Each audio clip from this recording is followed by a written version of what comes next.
흑과 백. 여러분 안녕하십니까, 무기탄통신입니다. 오늘은 그 삼국지의 주인공 유비에 대해서 그가 과연 진짜로 세상에 알려진 것만큼 영걸이 맞는가에 대해서 그 일생의 흑과 백을 한번 논해보면서 따져보도록 하겠습니다. 그래서 그 흑과 백을 논하면서 배워야 할 점과 우리가 경계해야 할 점, 그것도 한번 같이 논해보도록 하겠습니다. 오늘도 함께 해주실 백 선생님 나오셨습니다. 안녕하십니까. 흑 선생님 반갑습니다. 모두 발언하시느라고 수고하셨습니다. 오늘 이야기할 주인공이 바로 삼국지의 유비군요. 우리나라 사람들 중에서 이 삼국지의 유비를 모르는 사람은 없을 것입니다. 이 유비라고 한다면은 인의를 중요시하고 덕이 있는 그런 위인으로서 그 간신이었던 조조하고 많이 이렇게 대비가 되는데요. 요즘 들어서는 아무래도 이 조조에 대한 인기가 유비하고 역전이 되고 있는 듯한 그런 느낌도 좀 듭니다. 아주 제대로 보셨습니다. 아무래도 이제 현대사회에서는 무한 경쟁의 시대다 보니까는 이 고리타분한 그런 도덕을 지키는 유비보다는 수단과 방법을 가리지 않고 온갖 술수를 부려가지고서 이 성공 가도를 달리는 난세의 간웅 조조 같은 그런 스타일이 더 인기가 많은 것 같기도 합니다. 하지만은 이것은 또한 어떠한 프레임에 씌어진 편견이라고 볼 수가 있는 것이죠. 실제로는 정의의 사도 같았던 영걸의 대명사 유비가 간웅 조조보다도 훨씬 더 술수에 뛰어나고 음흉하고 간사한 면이 더 많은 것 같기도 합니다. 네, 그래서 오늘 우리가 이야기할 주제에서는 세 가지 초점에서 첫 번째는 유비의 출신에 대해서 한번 이야기해보고, 그 다음에 두 번째는 유비의 능력에 대해서 이야기하고, 세 번째 마지막으로는 유비의 인성에 대해서 흑과 백을 아주 적나라하게 한번 따져보도록 하겠습니다. 흑 선생님 먼저 이야기하시죠. 예, 알겠습니다. 먼저 유비의 출신에 대해서 이야기해보자면은 이 삼국지에서 유비를 내내 뭐라고 부릅니까? 유황숙이라고 부르죠.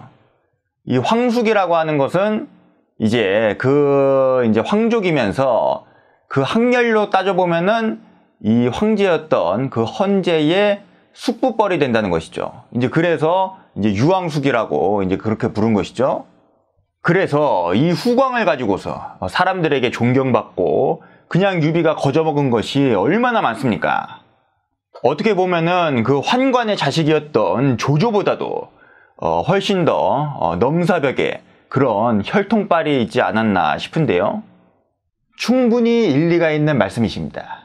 하지만은 그때 당시에 이 황족이라고 하는 것은 그다지 메리트가 없었던 것이 사실입니다. 오죽했으면은 이 유비가 시장 바닥에서 돗자리 장수를 했겠습니까?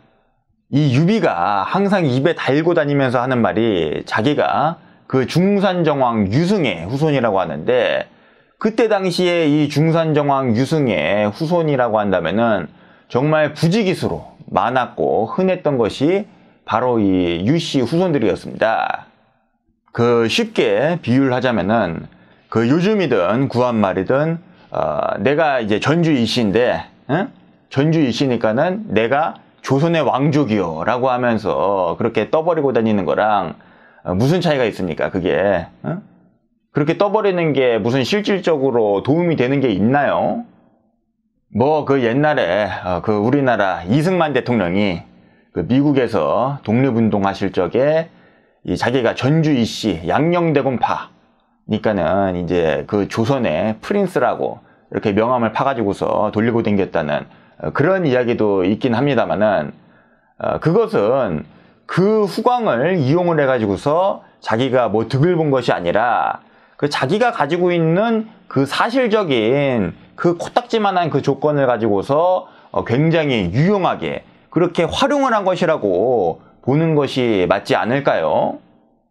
그래서 이 유비는 그 자기가 그 한나라 황족이라고 하는 그 사실하고 그 다음에 이 한나라의 부흥을 위해서 노력한다는 점, 그리고 자기가 그 한고조 유방의 후손이라고 하는, 이제 그래서 자기가 비범한 인물이라고 하는 그 점들을, 그런 것들을 굉장히 잘 믹스를 해가지고서 아주 그럴싸한 그런 프로파간다로 설계를 해서 그것을 이렇게 홍보하고 활용함으로써 엄청나게 득을 봤죠.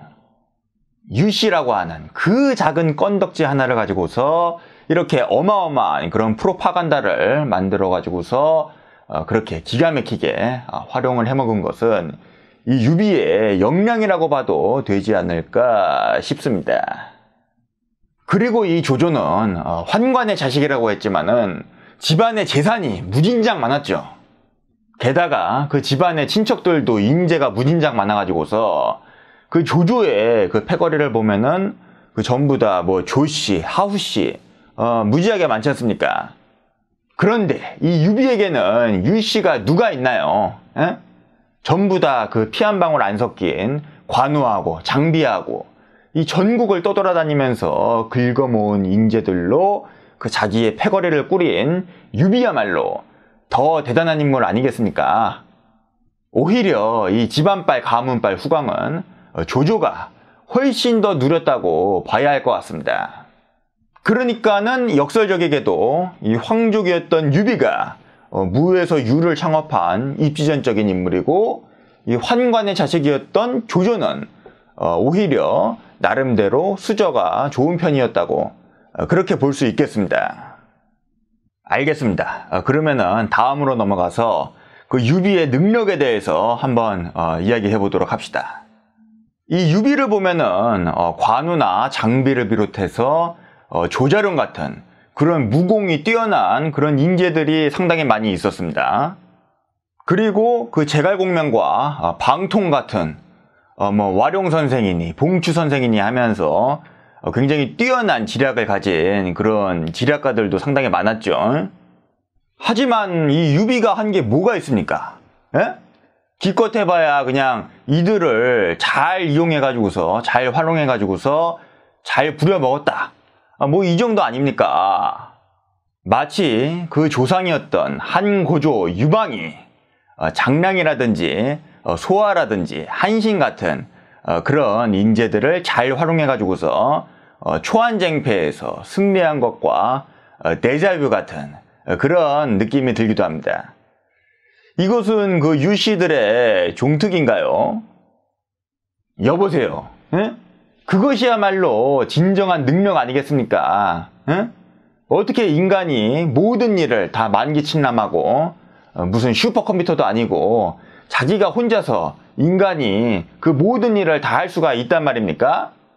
그래서 이 조직을 만들어서 운영을 하고 이 시스템을 만들어서 운영을 잘하는 것이 이 지도를 하는 사람의 역량 아니겠습니까? 에? 이 배를 모는 선장이라면은 그 조타수 역할을 잘하는 것이 중요하지, 갑판에서 힘쓰는 일을 잘해가지고서 무슨 소용이 있습니까? 이 유비는 그러한 측면에서 이 능력 있는 인재들을 잘 활용하고 잘 운영하는 그런 용인술도 뛰어났지만은 무엇보다도 이 조직이 갈 길을 제시하고 그 길을 뚫고 나아가는데 선봉에 섰던 그런 인물이었다고 생각합니다. 요즘식으로 말하자면은 이 사장이 비즈니스 모델을 잘 만들고 이 영업을 잘한 것이죠. 그렇게 해야 이 직원들은 자기 할 일만 잘하면 만사가 평안한 것입니다. 이 유비가 저 천자를 끼고서 겁박하고 간신짓거리하는 조조놈을 몰아내자, 내가 한나라를 부흥시키겠다, 이런 프로파간다를 아주 기가 막히게 설계를 해가지고서 여기저기서 세력을 끌어모아서 전쟁을 벌이고 결국에는 자기 나라를 세우면서 이제 그를 따르던 그 사람들도 전부 다 한 자리씩 해먹고 그렇게 부귀영화를 누린 거 아니겠습니까?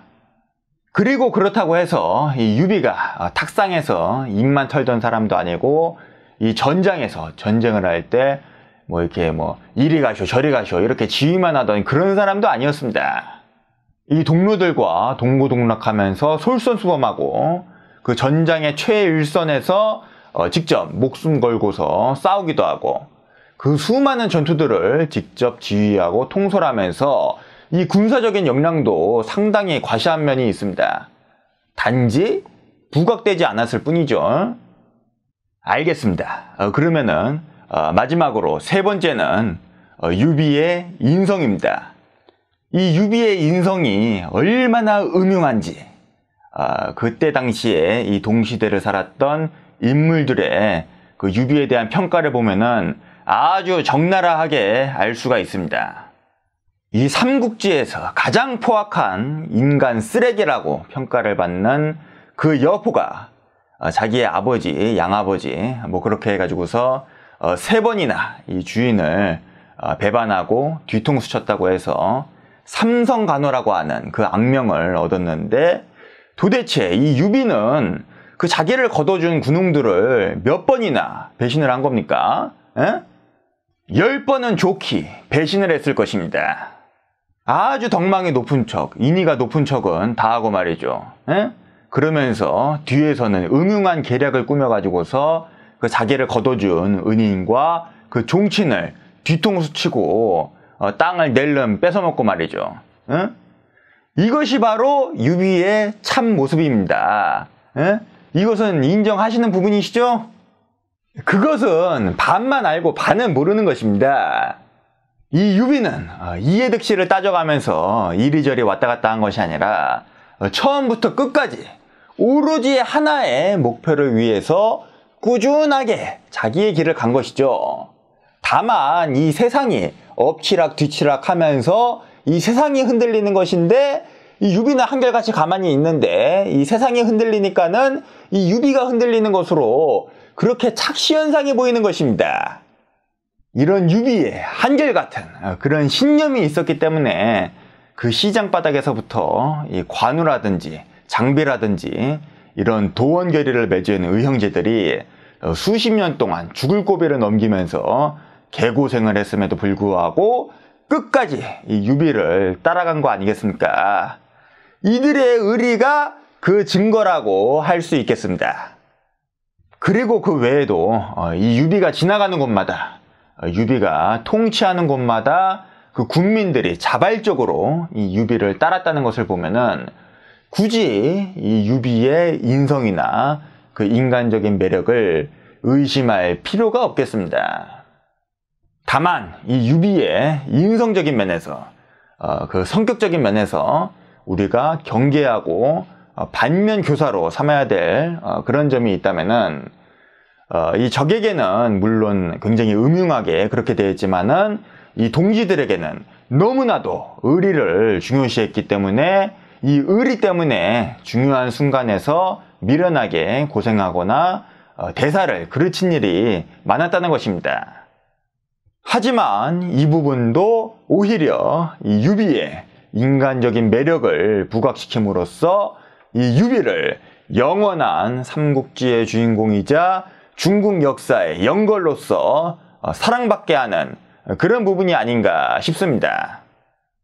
알겠습니다. 오늘 이렇게 삼국지의 유비에 대해서 흑과 백을 한번 이야기해 보았습니다. 수고하셨습니다. 시청해주신 여러분 모두 사랑하고 감사합니다. 지금까지 무기탄이었습니다.